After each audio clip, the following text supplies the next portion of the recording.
Hello everyone. In this presentation, we look at the summary of scene 10 and 11 from the play Dr. Faustus by Christopher Marlowe. The scene 10 begins with the horse courser meeting Faustus, who intends to buy his horse. Faustus agrees to sell his horse for $40 on a condition that he should not ride it into the water. While the horse courser departs, Faustus resumes to think of the expiration of his contract with Lucifer and falls asleep. Meanwhile, the horse courser reappears, sopping wet, and complains that he almost got drowned when the horse suddenly vanished and turned into a heap of hay when he rode it into the stream. The horse courser furiously accuses Faustus for cheating him and demands the money back.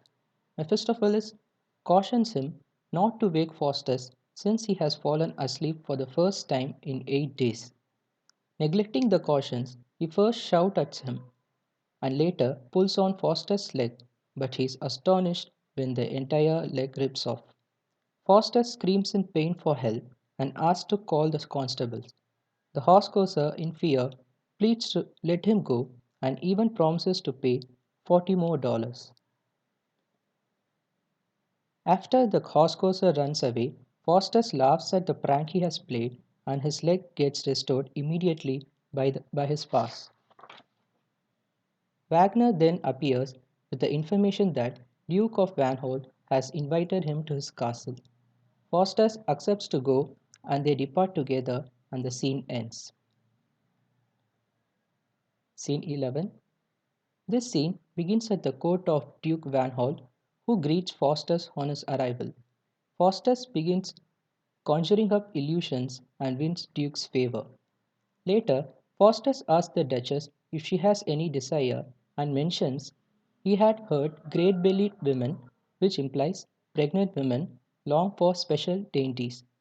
Dainties are delicious foods. She replies she wants a dish of ripe grapes, though it is the month of January.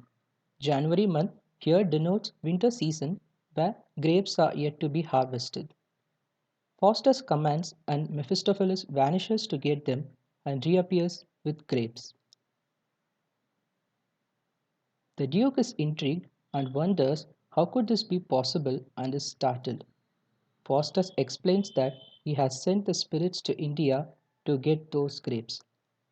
The Duchess exclaims that those grapes were the best she has ever tasted in her life. The scene ends by the Duke thanking Faustus and promises that he would reward him greatly for his favor.